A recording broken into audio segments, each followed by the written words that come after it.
Hello friends, welcome back to science new invention. Friends, आज के हम जो इम्पोर्टेंट करेंट अफेयर्स है उसके बारे में जानेंगे। ठीक है, तो हर साल 20 जुलाई को जो है अंतर्राष्ट्रीय शतरंज दिवस यानी चेस डे के रूप में मनाया जाता है। और इसकी स्थापना जो किया गया था फिडीज फेडरेशन इंटरनेशनल चेस इंडेक्स के द्वारा किया गया था। और इसकी स्थापना जो है 1924 ईस्वी में किया गया था। और इसकी स्थापना जो है स्विट्जरलैंड में किया गया था। स्विट्जरलैंड में इसकी स्थापना किया गया था। और वर्ष 2020 में जो शतरंज दिवस मनाया गया, इसका मोटो ये था कि हम हर किसी को है शतरंज खेलना सिखाए, जो भी इसके लिए इच्छुक है उसको शतरंज खेलना सिखाया जाए। 5वीं शताब्दी में शतरंज का आविष्कार किया गया था और इसका आविष्कार भारत में ही किया गया था। यहाँ इंपॉर्टेंट क्वेश्चन है कि शतरंज का आविष्कार जो है भारत में ही किया गया था और उस समय इसे चतुरंगा के नाम से जाना जाता था। चतुरंगा के नाम से इसे जाना जाता था। हम लोग नेक्स्ट क्वेश्चन की ओर बढ़ते हैं। अरुणाचल प्रदेश के मुख्यमंत्री ने पुस्तक का विमोचन किया। जो है हमारे अरुणाचल प्रदेश के जो मुख्यमंत्री हैं पेमा खांडू, उन्होंने Tamsang and ethnolinguistic study of the critically endangered group of Arunachal Pradesh के नाम से बुक लॉन्च किया है। और इस बुक जो है एक अल्पज्ञात समुदाय से जुड़ा हुआ है। अल्पज्ञात समुदाय यानी कि जो एक ऐसा मानव जाति का समुदाय था जो धीरे धीरे लुप्त होता जा रहा है। और जैसे कि हमारे तरफ आदिवासी लोग जैसे लुप्त होते जा रहे हैं, उसी तरह के वहां पर जो है एक सियांग जिले में पेंडेम मंडल में कॉगिंग रहते थे। ये जो है पेंडेम मंडल का नाम है और कॉगिंग जो है जनजाति का नाम है। तो यहाँ से है वो लोग धीरे धीरे विलुप्त होते जा रहे हैं। अब जो है वहां पर केवल 253 वक्ता ही जीवित हैं। तो अब हम लोग थोड़ा सा अरुणाचल प्रदेश के बारे में भी जान लेते हैं। अरुणाचल प्रदेश का मुख्यमंत्री जो है हमारी तरफ ये है, इनका नाम है पेमा खेंडा खांडू। और वहां के जो गवर्नर है वो है बीडी मिश्रा। गवर्नर जो है बीडी मिश्रा। हम लोग आगे बढ़ते हैं। केंद्र सरकार ने ऐप लॉन्च किया। केंद्र सरकार ने एक 17 जुलाई 2020 को पीएम स्ट्रीट वेंडर की आत्मनिर्भर निधि यानी पीएम स्वनिधि योजना का मोबाइल ऐप लॉन्च किया है। इस ऐप के उद्देश्य यह है कि हम जो भी विक्रेताओं या फिर जो छोटे मोटे जो दुकान करने के लिए जो लोन लिए थे उनके सोर्सिंग के लिए या फिर किसी भी तरह के शिकायत के लिए या फिर उन्हें अपनी स्टेटस जानने के लिए उस ऐप के थ्रू आसानी होगी। और इसका एक वेब पोर्टल लॉन्च किया गया था जो 29 जुलाई 2020 को। पीएम स्वनिधि योजना जो था इसके अंतर्गत ये था कि हम छोटे छोटे उद्योग को जो उद्योग होंगे उनको विस्तारित करने के लिए 10,000 रुपए का आर्थिक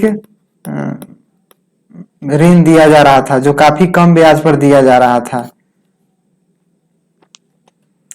अब हम लोग आगे बढ़ते हैं। ईवीई ने मंगल पर अपना पहला अंतरिक्ष अभियान शुरू किया। ईवीई ने हाल में ही एक अपना सैटेलाइट लॉन्च किया जो जापान की मदद से किया गया था। और यह ईवीई का जो ऐतिहासिक यात्रा जापान के तनेगाशिमा अंतरिक्ष केंद्र से जो इसे सफलतापूर्वक प्रक्षेपण किया गया है। और इसका नाम दिया गया था होम प्रोब। इस जो मिशन का नाम दिया गया था होम प्रोब। और ये जापान की सहायता से इसे किया जा रहा है। और यह जो है एक H2A जो है वहां का रॉकेट है, उससे जो है इस सैटेलाइट को मंगल के कक्षा में ले जाकर छोड़ा जाएगा। और यह जो है तानेगाशिमा स्पेस सेंटर से लॉन्च किया गया है। अब हम लोग आगे बढ़ते हैं। कोविड-19 कीटाणु शोधन के लिए यूवी बैगेज स्कैन यानी कि international advance research for centre जो है वो ARCI हैदराबाद ने एक इस तरह का उपकरण बनाया है जो कि हमें सैनिटाइज करने के लिए जैसे कि हमारे पास अगर किसी भी सूटकेस हो, बैग हो, या फिर हम एयरपोर्ट पर, तो वहां पर देखते थे कि हम पहले जैसे कि वेपन से या कोई भी चीज स्कैन करने के लिए इस तरह का मशीन लगा हुआ रहता था, लेकिन उसी मशीन में अब जो है सैनिटाइजिंग भी किया जाएगा, डिसइंफेक्टिंग भी किया जाएगा, जिससे कि कोरोना वायरस जो है कोविड-19 को संक्रमण फैलने का डर ना रहे। और इसका उपयोग जो है ज्यादातर हवाई अड्डा और रेलवे स्टेशन पर ही किया जाएगा। आगे बढ़ते हैं। कोविड-19 जो है वो 6 स्तर पर पाया जाता है। हम वैज्ञानिकों ने ये डिसाइड किया कि कोविड-19 का स्तर जो है 6 तरह के होता है। स्तर 1 जो होता है उसमें बुखार आता है और सर दर्द रहता है। स्तर 2 जो होता है उसमें होता है थकान जैसी समस्या आने लगती है। और स्तर 3 जो होता है उसमें सांस लेने में समस्या आने लगता है, पेट संबंधी समस्या आने लगता है। स्तर 1 और स्तर 2 में हमें होम क्वारंटाइन किया जाता है, लेकिन स्तर 3 जो होता है अगर मॉडरेट कंडीशन में हो तो उसे होम क्वारंटाइन किया जाएगा। लेकिन अगर स्तर 4, 5, 6 इस तरह के आने लगा, इसमें काफी मरीज जो होते हैं क्रिटिकल कंडीशन में आ जाते हैं। तो अगर इस तरह के संभावना आने लगा तो उसे फिर हॉस्पिटल में शिफ्ट किया जाता है। आगे की जानकारी है, उत्तरी रेलवे ने 503 कोच प्रदान किए हैं। उत्तरी रेलवे जो है नॉर्थ रेलवे, उसने 503 कोच प्रदान किए गए हैं। और वो कोच जो दिया गया है वो कोविड-19 केयर सेंटर के लिए दिया गया है। और उसमें जो है पीपी किट्स और फिर अन्य जो कोविड-19 के लिए उपयोग में लाने वाले उपकरण है उसमें फिट कर दिया गया है। और वो बोगी को एक हॉस्पिटल के तरह या आइसोलेशन कोच उसको बोल सकते हैं, इस तरह से उसे डिजाइन किया गया है। और ये जो है Anand Vihar station, Anand Vihar terminal, Shakur बस्ती, सराय रोहिला, सरफतगंज, इन सभी जो है स्टेशनों पर ये शामिल रहेंगे। आगे है, जॉन लुइस का निधन हो गया। एक अमेरिकी कांग्रेस जो काफी लंबे समय तक अमेरिकी कांग्रेस में रहे थे, उनका जो है जुलाई 2020 में कैंसर होने के बाद उनको जो है मौत हो गया। और इनका मुख्य कारण था कि ये अहिंसक सक्रियता को अपना जैसे कि अहिंसक सक्रियता को मिटाने में अपना पूरा जीवन समर्पित कर दिया था। ये अमेरिका में समान न्याय और के लिए संघर्ष के में एक बहुत ही मुख्य वकील थे। और इन्होंने वहां पर बहुत सा ऐसा आंदोलन चलाया जिससे कि सभी नागरिकों को समान अधिकार मिल सके। वह जो है हर इंसान की गरिमा और सम्मान के लिए एक संघर्ष में कट्टर चैंपियन थे। और इनके बारे में थोड़ा सा, जॉन लुइस के बारे में थोड़ा सा जान लेते हैं। इनकी जन्म जो हुई थी 21 फरवरी 1940 को हुई थी। और इनका जन्म जो USA में ही हुआ था। और डेथ जो है 17 जुलाई 2020 को हुआ। इनका डेथ जॉर्जिया में हुआ था। और ये जो है पेनक्रियाटिक कैंसर के सर्वाइवर थे। अब आगे बढ़ते हैं। CIPET को NABL द्वारा मान्यता प्राप्त हुआ। CIPET जो है central institute of petrochemical engineering and technology. कुछ दिन पहले खबर में आया था कि CIPET जो है वैक्सीन पर भी वर्क करेगा, और जैसे कि हैंड सैनिटाइजर और जो है पीपी किट्स वगैरह का भी निर्माण करना चालू करेगा। तो जो है NABL जो यहाँ का एक NABL जो है national accreditation board of testing and calibration laboratories, जो कि किसी भी संस्था को मेडिसिन बनाने के लिए या पीपी किट्स या मेडिकल संबंधी उपकरण बनाने का जो है ये लाइसेंस प्रदान करता है। तो CIPET को जो है मान्यता मिल गया है, इसे लाइसेंस मिल गया है। अब ये जो है पीपी किट्स या फिर हैंड सैनिटाइजर या फिर किसी भी तरह के वैक्सीन पर वर्क कर सकता है।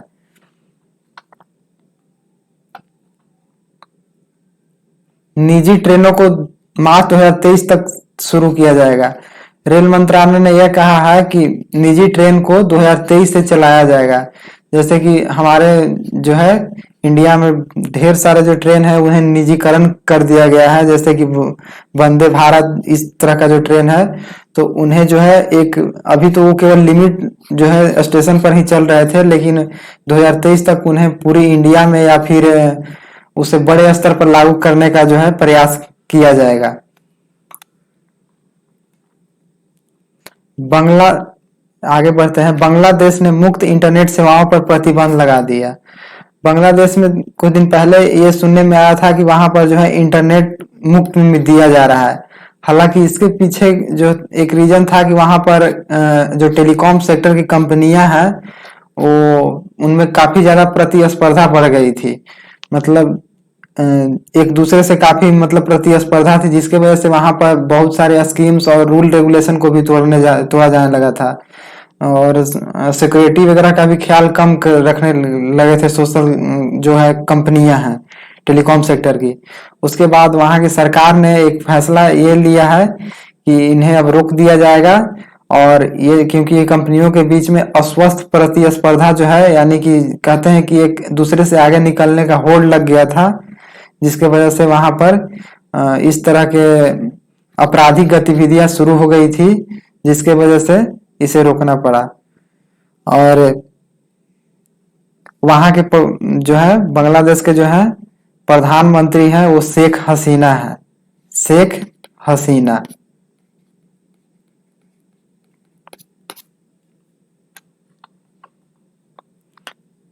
संजीव वोहरा को एक्सचेंजर अप्लाइड इंटेलिजेंस का वैश्विक लीडर बनाया गया है।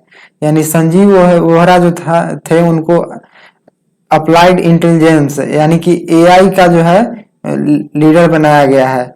एआई का प्रयोग जो है आजकल बहुत ज्यादा स्तर पर चल रहा है, हर जगह एआई का यूज किया जा रहा है। जैसे कि जितना भी आजकल उपकरण से मोबाइल फोन से या जो कुछ भी आ रहे हैं उनमें एआई का प्रयोग बड़े स्तर पर किया जा रहा है।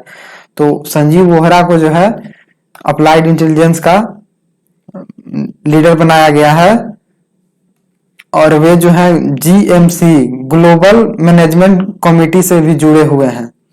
और इन्हें जो है डेटा एआई एनालिटिक्स और ऑटोमोशन को ईंधन व्यापार परिवर्तन में उपयोग करने की मदद करता है, और ये जो है कंपनी का एक रणनीतिक विकास चालक है। प्रधानमंत्री नरेंद्र मोदी के ट्विटर पर विश्व के शीर्ष पसंदीदा नेता बने हुए हैं। यानी हमारे जो प्रधानमंत्री इंडिया के हैं वो जो है ट्विटर पर या फिर सोशल मीडिया पर काफी ज्यादा चर्चित प्रधानमंत्री हैं, और 19 जुलाई 2020 को उनका जो है 60 मिलियन का आंकड़ा ट्विटर पर पार कर चुका है। और जैसा कि यहाँ पर देख सकते हैं 60 मिलियन का जो है फॉलोअर्स पार कर चुका है, और इस जो है 60 मिलियन का फॉलोअर जो है कुछ बहुत ही कम रेयर केस में जो है कोई भी वैश्विक नेता इसे क्रॉस कर चुके हैं। जैसे कि हम यहाँ पर डोनाल्ड ट्रंप और फिर बराक ओबामा जो थे, इन्हीं दोनों का जो है 60 मिलियन से पार का आंकड़ा है। आयकर विभाग ने ई कैंपेन शुरू किया। आयकर विभाग ने करदाताओं जो रिटर्न फाइल करते थे उनके लिए कुछ मतलब कि आसान सा कैंपेन शुरू किया है, और वो जो है ऑनलाइन माध्यम से इसे रिटर्न फाइल कर सकेंगे, या फिर जिन्हें फाइल रिटर्न करने में प्रॉब्लम आ रही थी वे ऑनलाइन हेल्प ले सकेंगे। तमिलनाडु के पूर्व मुख्यमंत्री की 117वीं जयंती पर 15 जुलाई 2020 को स्कूली शिक्षा दिवस के रूप में मनाया गया। तमिलनाडु के जो पूर्व मुख्यमंत्री कामराज थी, उन्हें की 117वीं जयंती पर जो है स्कूल शिक्षा दिवस मनाया गया। स्कूल शिक्षा दिवस यह मनाया गया 15 जुलाई को, और इसके पीछे का रीजन ये है कि जो तमिलनाडु के पूर्व मुख्यमंत्री कामराज थे, उन्होंने एक सिद्धांत दिया था कि कोई भी बच्चा जो है निकटतम विद्यालय तक पहुंचने के लिए मार्ग में 3 किलोमीटर से अधिक की यात्रा नहीं करेगा। और यह जो है काफी हद तक लगभग पूरे देश में लागू हुआ। और जो है काफी सारी स्कूल खोले गई और बहुत आगे तक इसका विकास हुआ। और उन्होंने तमिलनाडु में बहुत सा औद्योगिक परिवेश को भी बदलने में बहुत अपना योगदान दिया था। जैसे कि भेल कंपनी या फिर अन्य जो कंपनी है उन्हीं के समय में तमिलनाडु में उसका औद्योगिकरण किया गया था। हीरानंदी ग्रुप के data centre company Yotta infrastructure ने चेन्नई में एक डाटा सेंटर पार्क स्थापित करने के लिए तमिलनाडु सरकार के साथ एक समझौते पर हस्ताक्षर किया है।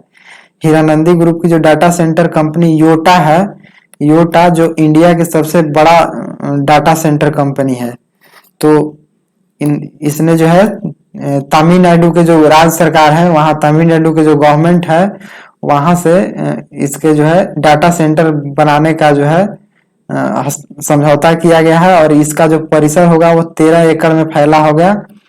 और ये जो है इसमें टोटल 20,000 रैक की क्षमता वाला जो है कुल 4 डेटा सेंटर भवन बने होंगे।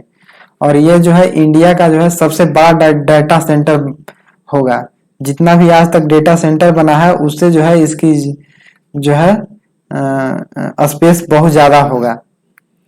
वैसे अभी तक का जो है दुनिया का सबसे बड़ा डाटा सेंटर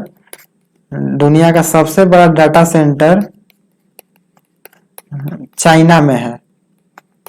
जो है रेंज इंटरनेशनल इंफॉर्मेशन ग्रुप के नाम से जाना जाता है।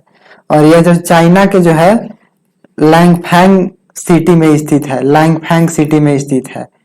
और इसमें जो है टोटल 6.3 मिलियन स्क्वायर फीट जमीन पर ये बना हुआ है। और इसकी कैपेसिटी जो है लगभग हमारे यहाँ जो इंडिया की डाटा सेंटर है उससे करीब 150 गुना ज्यादा है। तो ये समझ सकते हैं वर्ल्ड का सबसे जो है लार्जेस्ट डाटा सेंटर कैसे है। भारत और इजराइल ने समझौते पर हस्ताक्षर किए। भारत और इजराइल के बीच इस कोविड-19 महामारी के बीच भी तेजी से डिजिटलीकरण किया जा रहा है, यानी कि डिजिटलाइजेशन बहुत ज्यादा हो रहा है। और इसका जो है साइबर खतरा से निपटने के लिए सहयोग में बहुत ज्यादा विस्तार करने में एक समझौता पर हस्ताक्षर किया गया है कि दोनों देशों के बीच जो है अगर किसी भी तरह के साइबर अटैक होता है तो दोनों जो है इसका मिलकर जो है समाधान निकालेंगे। और आदान प्रदान और जैसे आयात निर्यात जैसी भी कुछ आयात निर्यात संबंधी बातचीत पर भी कुछ चर्चा हुआ है। तो थोड़ा सा इजराइल के बारे में जान लेते हैं। इजराइल के जो है पीएम है, इजराइल के पीएम का नाम है बेंजामिन